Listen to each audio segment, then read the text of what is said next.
H D ಕೋಟೆ ಪಕ್ಕದಲ್ಲಿರ್ತಕ್ಕಂಥ ಮೊತ್ತ ಅಂಗನವಾಡಿ ಕೇಂದ್ರ ಭಾಳ ಸುಂದರವಾಗಿ ಭವ್ಯವಾದ ಕಟ್ಟಡ ಇದೆ. ಆ ಕಟ್ಟಡದ ಮುಂದೆ ಆ ಗೇಟ್ ಹಾಕಿದ್ದಾರೆ ಮತ್ತು ಕಾಂಪೌಂಡ್ ಎಲ್ಲ ಹಾಕಿದ್ದಾರೆ ಭಾಳ ಸುಂದರವಾಗಿ. ಒಳಗಡೆ ಹೋಗ್ಲಿಕ್ಕೆ ಅದು ಅರಣ್ಯದಂತೆ ಕಾಣ್ತಾ ಇದೆ.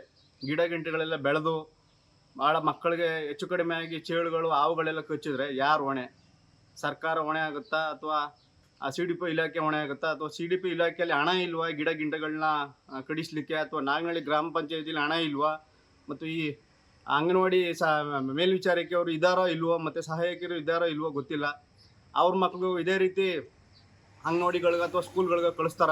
ಈ ರೀತಿ ಎಲ್ಲ ಜನಾಂಗದ ಮಕ್ಕಳು ಇಲ್ಲಿ ಬರ್ತಕ್ಕಂಥ ಅಂಗನವಾಡಿ ಕೇಂದ್ರ ಒಂದು 11 ಮಕ್ಕಳೇನು ಬರ್ತಾರಂತ ಹೇಳಿದ್ದಾರೆ. ಆ ಪಕ್ಕ ಎದುರುಗಡೆ ಕೂಡ ಗ್ರಾಮಸ್ಥರ ಮನೆಗಳೆಲ್ಲ ಇದೆ. ಅವರು ಕೂಡ ಗ್ರಾಮಸ್ಥರು ಕೂಡ ಗಮನಿಸಿಲ್ಲ.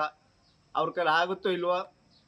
ಬಟ್ ನಾವಾದರೂ ಕರ್ನಾಟಕ ರಕ್ಷಣಾ ವೇದಿಕೆ ವತಿಯಿಂದ ಗಿಡ ಗಂಟೆಗಳನ್ನ ಕಡಿದು ಸ್ವಚ್ಛತೆ ಮಾಡ್ಕೊಡ್ತೀವಿ. ಭಾಳ ಸುಂದರವಾಗಿದೆ ಕಟ್ಟಡ. ಈಗ ಅಂತರ್ಸಂತರ ಒಂದು ಘಟನೆ ಹೀಗಾಗಿತ್ತು, ಮಗುದು ನೆನಪಿದೆ? ಅದು ನೆನಪಿದೆ.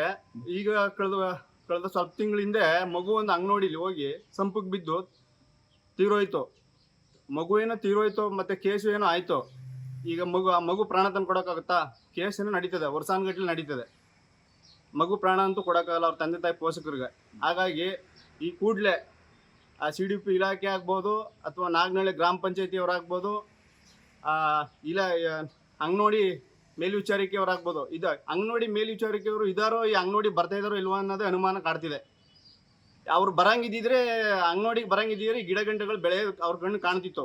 ಯಾಕಂದ್ರೆ ಗೇಟ್ ಒಳಗಡೆ ಎಂಟ್ರೆನ್ಸಲ್ಲೇ ಅಷ್ಟೆಲ್ಲ ಬೆಳಕ ನಿಂತಿದೆ.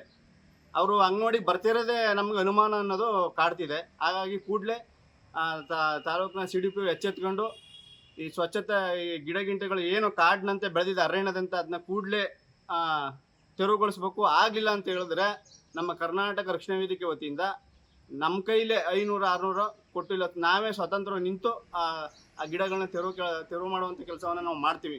ಇಲ್ಲ ದುಡ್ಡಿಲ್ಲ ಅಂತಂದರೆ ಹೇಳಿ, ನಾವೇ 500 ರೂಪಾಯಿನ ಕೊಟ್ಟು ಕ್ಲೀನ್ ಮಾಡಿಸ್ತೀವಿ ಆಗಲಿಲ್ಲ ಅಂತಂದರೆ.